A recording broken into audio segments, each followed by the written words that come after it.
U.S. and China agreed to a framework to ease tariff and trade tensions following 2 days of intensive talks in London this week. For more on the significance behind this agreement and what lies ahead for the world's two largest economies, we're joined by Jeff Moon, president of China Moon Strategies and former assistant U.S. Trade Representative for China.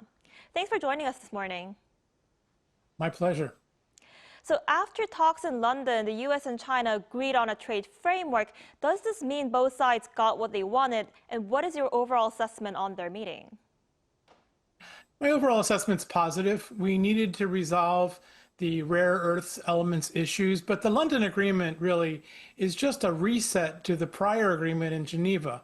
On May the 12th, the U.S. and China agreed in Geneva to reduce tariffs for a 3-month negotiating period that expires on August the 12th. Now that we've spent one of those months discussing this subsidiary matter of rare earths, it's really time for us to get back to the main issues in the U.S.-China trade dispute. The core issues that have really been festering for decades are subsidies and other non-tariff barriers. Those issues can't be resolved in 2 months, but the U.S. and China can reach a preliminary deal that can lead to further talks. I think that both sides now need to focus on the main agenda and redouble their efforts to see what progress they can make. Right, and President Trump declared the trade war with China done, and Commerce Secretary Howard Lutnick said tariffs on China will remain fixed at the current 55% rate. So do you see this as a sustainable agreement? The trade war is done only in the sense that the London Agreement removed rare earth elements as an obstacle to addressing the major issues in the U.S.-China trade dispute. So this is the end of the beginning of the negotiations and nothing more. As for the 55% tariff rate, that tariff level is not sustainable, and it's only a matter of time before Trump reduces it. Only companies with high margins can sustain a tariff rate of 55%. The firms that are the most vulnerable are small and medium-sized enterprises and other companies that operate on very slim margins. So my assumption is that the current reciprocal tariff negotiations that Trump has initiated with all countries will result in a lowering of tariffs generally, and I hope that comes sooner rather than later. All right, and do you expect the deal to at least ease concerns among American consumers and businesses? Could it help revive the economy in any way? The London deal is a good sign that negotiations are moving in the right direction, but we have a long way to go before consumers and businesses can stop worrying. The biggest concern is the instability that Trump has caused.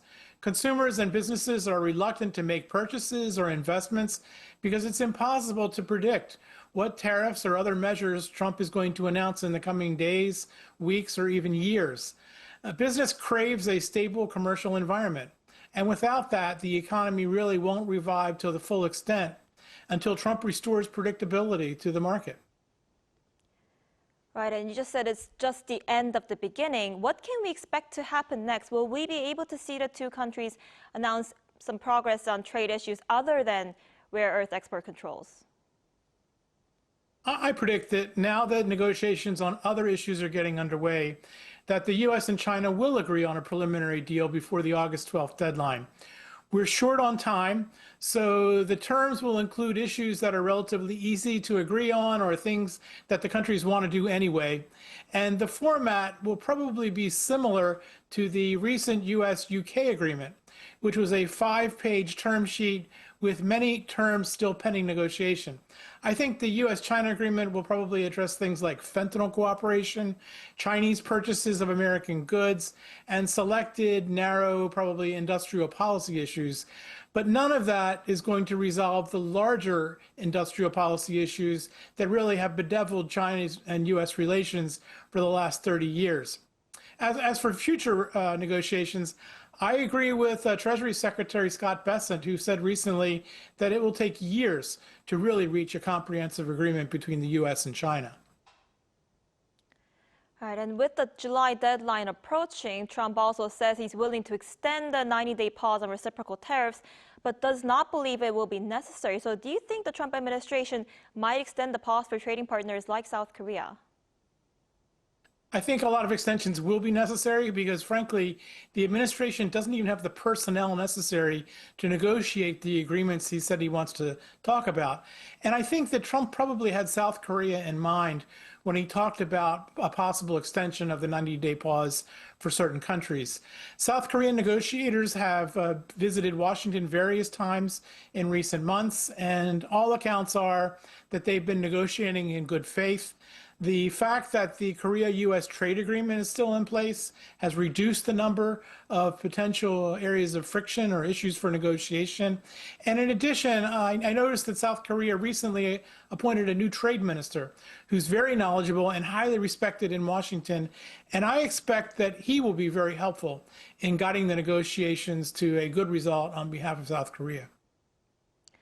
All right, well, I guess we'll have to see how it goes. I'm afraid that's all the time we have for today. Thank you so much for your insight. We appreciate it. Thank you.